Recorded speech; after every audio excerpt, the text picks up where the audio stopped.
Am I the a-hole? I didn't attend my son's wedding. I instead spent the evening with his ex-wife. Quick backstory. After graduating high school, my son moved 3 states away for college.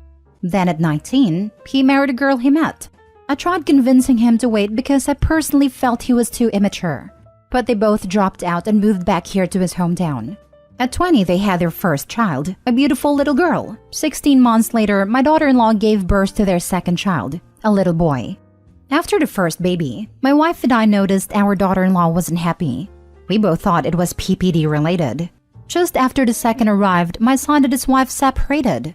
She would bring the kids over for a visit. It was then she began unloading on us. I know there's 2 sides to every story, but considering I know my son, I believed her. I sat my son down numerous times to speak with him regarding his marriage, and he refused to take responsibility, blamed her for everything even when I directly pointed out where he was the sole problem. They got into counseling. For a year, things were okay on the surface, but eventually our daughter-in-law filed for divorce. My son 3 days later was on Facebook announcing his new girlfriend. A month later, they were engaged. My son had forced his then-wife to become a permanent stay-at-home mom at the birth of their first child. She, of course, had no other family or friends here, and she knew no one aside from us. She had nowhere to go with 2 small children, so unbeknownst to our son, my wife and I helped her financially and got her an apartment. Before the divorce was even finalized, we received a wedding invitation. I made it clear to my son that I would not be attending and they would not have my blessing. His mother told him she would see to it that I would attend, but I stayed consistent in my decision. I also asked him not to bring his fiancée around our house out of respect for the mother of his children. The wedding happened on February 11, and the night before, my wife gave me the final push. I still did not attend. Our daughter also did not attend for the same reasons. My wife picked up our grandkids, got them dressed, and attended the wedding, while my daughter and I decided to spend the evening with his ex. I couldn't imagine her sitting alone while her kids attended their father's wedding.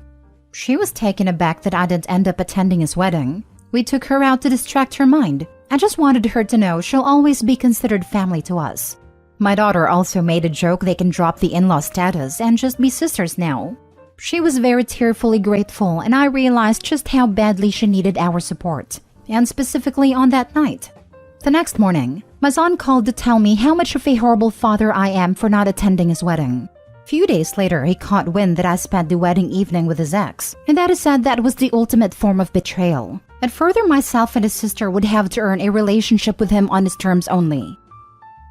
Now for the top comments. Not the a-hole. Our daughter-in-law filed for divorce. My son 3 days later was on Facebook announcing his new girlfriend. A month later, they were engaged. Ew. The best children are the ones you choose. My ex posted about his new girlfriend on Facebook before I had the chance to file. But we separated because of his cheating. It's nice that he was fired soon after, and now the affair partner is financially supporting him. Not the a-hole. This is funny. Do you have to earn a relationship on his terms? I think he needs to check his offering. He's way overvaluing what he brings to the table. Honestly though, why would anyone care to earn a relationship with someone who clearly puts no value on the relationships he already had? He didn't care when Opie said from the get-go he wouldn't attend, because he just assumed he would get his way in the end. The only relationship this guy values is the relationship with that guy in the mirror. Opie, not the a-hole. Not the a-hole. It sounds like you're a reasonable parent who acknowledges when your kid is being an idiot. I don't see anything wrong with you choosing to support the mother of your grandchildren, who he seems to have left in a bad spot. Too many parents don't want to hold their children accountable. I'm glad this father does. My father was abusive, and his parents always sided with him and told me to just deal with it. Whenever he did something, they just swept it under the rug. They didn't want to believe their son could be such an a-hole, despite seeing him blow up themselves. So they would rather live in denial. Next story. Am I the a-hole for taking legal action against my sister-in-law for damage she did to my dad's property? My 24 female dad is pretty well off and owns multiple properties in both the country I live in as well as back in his home country. Because of this, and the fact that my husband and I both have good careers, my sister-in-law has always had a snobby attitude towards us and my side of the family, and tries to mooch off of us at any chance she gets. When we go out to eat with my husband's side of the family, we're expected to pay. Christmas and birthday, his side of the family expects good gifts, etc. His sister is currently on her third marriage and has 3 children, all under the age of 10. Her and her husband were looking for a place to host their wedding and approached me about using one of my dad's properties to host it. I was very hesitant at first to help her because of the treatment she has given me in the past, but it's my dad's property after all, so I contacted him to ask him about it. He said it's my call, but told me to 1. Have them sign some type of agreement stating that if any damage is done to the house, they are liable. 2. They are going to be charged a reasonable fee to use the house. We both agreed on the $1,500, which I believe is very reasonable considering this is a massive house. I told sister-in-law and her husband about this. They asked about a family discount, and I told them this was a family discount, and take it or leave it. They signed the agreement and paid. Fast forward 2 days after the wedding, I went over to the house. House is a complete mess. Bed sheets are stained, a vase destroyed, alcohol bottles floating in the pool, etc. I contact my dad to tell him. He tells me to assess the damage and see how much it is. It was around $1,000 worth of damage. My dad contacts my sister-in-law himself and explains to her the damage and what she owes him. She loses her mind and starts going off about how this is BS. We're family. She shouldn't even be charged in the first place. We're so well off we can happily afford to pay for the damages. If she gives him that money, they won't be able to afford to go on a honeymoon, etc., etc. She then calls me up to harass me and starts calling me a witch who thinks she's too good for everyone and says, it's a wedding, what do you expect? Sorry, my people know how to have a good time. My dad gives her 30 days to pay and she was notified about this. 30 days comes and no payment. So my dad got his lawyer to contact sister-in-law explaining how she's being taken to court for not paying. Her and my mother-in-law have been contacting my husband nonstop, trying to get him to get her the money. He refuses because he agrees that what she did was irresponsible and wrong. I had to block mother-in-law and sister-in-law after they sent me nasty messages and even tried to show up at my house to talk to me. I feel bad that my husband's relationship with his mom and sister is going to be ruined over $1,000. But I feel like what she did was wrong and she wasn't even sorry about it. Edit. I should also add that my sister-in-law and her husband were given a key to the house to use it and lock it up when they were leaving it. The key was returned to me at my house. The next day, I went over to the house, which is when I found the damage. So they left the house in the condition for me to see with no care in the world. Not the a-hole. Your sister-in-law fooled around and she found out. Good life lesson for her. Sucks for your husband, but it also shows him how little regard his family has for him. Yep, if sister-in-law had rented a public venue, would she expect them not to come after her if she left it in this condition? It makes it even worse that it was family. They were kind enough to let her use it at a heavily discounted rate, and she had so little respect for them that she left it trashed. She deserves everything she's getting right now. She'd probably expect OP's family to pay for damages to a different venue too. Not the a-hole. Honestly, this might be quite a blessing for your husband. His mother and sister are horrible people. They caused actual damages and have insulted you, your father and your husband, for simply asking them to be responsible for themselves. If they choose to step out of his life over this, so much the better. I'd like an update in the future. Not the a-hole. The thing I'm wondering is that the sister-in-law didn't even invite the OP or her dad to this wedding? That's rude in itself. Next story. Am I the a-hole for moving out and causing my engaged roommates to struggle with paying for the wedding? I, 32, female, have known Kara, 32, female, since 1995. In November 2021, she asked me to move in with her fiancé male 30 and her brother male 40. My apartment wanted to raise my rent and they were saving for a wedding, so moving in would help each other out. I wasn't on a lease because the landlord would probably up the rent. I noticed after moving in that they'd spent their money on things they never really used. Purses, shoes, random fandom decor, and they would go out to eat a lot. Out-of-state vacations were every 2 to 3 months. I wasn't allowed to have people over. 3 months in, I wanted to bring over my boyfriend at a time and it caused a huge argument. After we broke up, she was adamant that no one else was allowed to come over. She would go in my room when I wasn't there. In June, she started to call it her room, that I was renting so she can do whatever she wants. I changed the lock on the door without telling her and closed the door just to see what would happen. I came home to the door being open and the frame being cracked because I must have accidentally locked myself out. In July, the water heater blew up and caused a flood. Within the next few days, everyone got sick. When I asked her to get it checked for mold, she refused. Luckily, she didn't have to pay anything because the landlord covered fixing the water heater. She was relieved that she could still go on her California vacation, but everyone in the house kept getting sick every couple of weeks. I purposely avoided the house so it didn't affect me quite as much as it used to when I was constantly there. In November 2022, I came home and found black mold literally growing on the bathroom ceiling in different spots. I confronted her about it multiple times and she said it's calcium buildup. In December, they finally picked out a wedding date and venue. His parents told them that instead of paying for the whole thing like they originally said they would only be paying for half because she wanted an elegant look. Her parents are both deceased, so it's up to the couple to pay for the other half.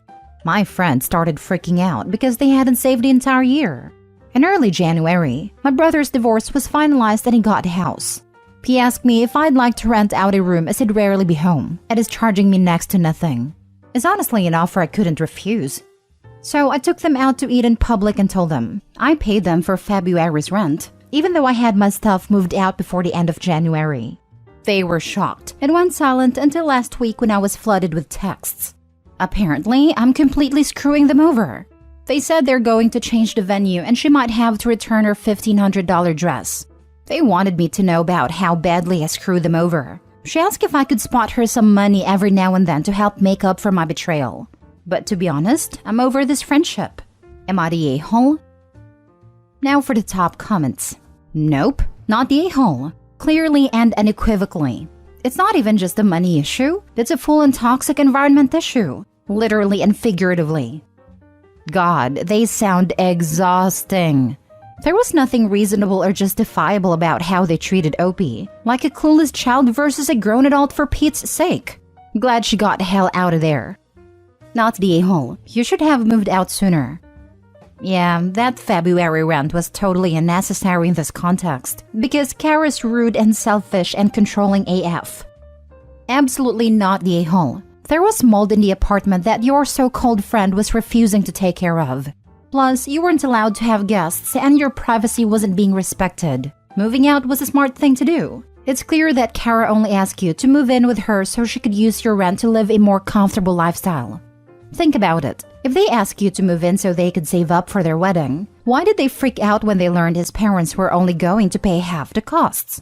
After a year of having a roommate, they should have had a good portion of money saved up. You don't owe her anything. She should have been more a responsible adult and a much better friend. It would probably be best to end a friendship. Last story. Am I the a-hole for buying my girlfriend's sister a car? About 4 years ago, my girlfriend and her younger sister had a huge falling out. I don't know what about because my girlfriend never went into any specifics, and that was before I even met her, but they haven't spoken to each other since. I've been with my girlfriend for 2 years. About a year ago, her sister reached out to me because she wanted me to persuade my girlfriend into meeting with her because she wanted to reconnect. But when I told my girlfriend, she said she never wants to see her. 2 weeks ago, her sister messaged me again and asked me if she could borrow $2,000 from me because she needed to buy a new car, and she said she'd pay me back monthly. I told her that I can't just borrow her money because I don't know her, and I don't know if she's actually gonna use it to buy a car. But I told her that if she found a car for sale she wants, I can go and see it with her and pay for it. So a couple days ago, I met up with her, and I paid just over $2,000 for a car. This was the first that I actually met her in person. I told her she could just pay me back whenever. I honestly just felt a bit sorry for her. I could tell she genuinely wants to reconnect with my girlfriend, but she just refuses. Her sister also didn't tell me any specifics about their falling out, but that it had to do with my girlfriend's old boyfriend and how my girlfriend basically accused her of doing something she didn't do. I didn't press her for anything specific because I could tell she didn't want to talk about it. Afterwards, I told my girlfriend about it and she got furious at me. She said I shouldn't have bought her a car, and she claims I betrayed her trust by going behind her back. We argued about it for a while and, well, since then she barely speaks to me. But I honestly don't think I did anything wrong, especially since we don't share finances. So I spent my own money and not hers. So was I the a-hole? I don't know if ages are relevant here, but I'm 27, my girlfriend is 25, and her sister is 19. You're the a-hole. Boundaries, dude. You need a refresher. You, as a 27-year-old man, should not be going behind your girlfriend's back and contacting her estranged teen sister, let alone buying her a car. Creepy, inappropriate, and downright weird as hell. It is a huge red flag, and I would just dump such a boyfriend. Apparently, you learned that it had something to do with a boy, and you honestly ask if you are the a-hole? This just screams that OP is the kind of person to say family's family no matter what they've done to you. Her sister also didn't tell me any specifics about their falling out, but that it had to do with my girlfriend's old boyfriend and how my girlfriend basically accused her of doing something she didn't do. If this is your first time meeting her, how do you even know she didn't do whatever she's been accused of? Why would you believe the sister you've never met over your own partner? It is honestly a terrible idea to drop $2,000 for a stranger because they are vaguely pseudo-family, even before you get the technically legal teenager of your preferred gender or girlfriend's estranged sister. At that point, whether or not she did what girlfriend accused her of is an interesting but immaterial question. You're the a-hole, but can I have a car too? You know me just as well, and I really want one. I can provide a sob story too if that helps. I am also an estranged sibling of your girlfriend. I also need $2,000 for a car. DM me for details. Only if you answer 3 questions first.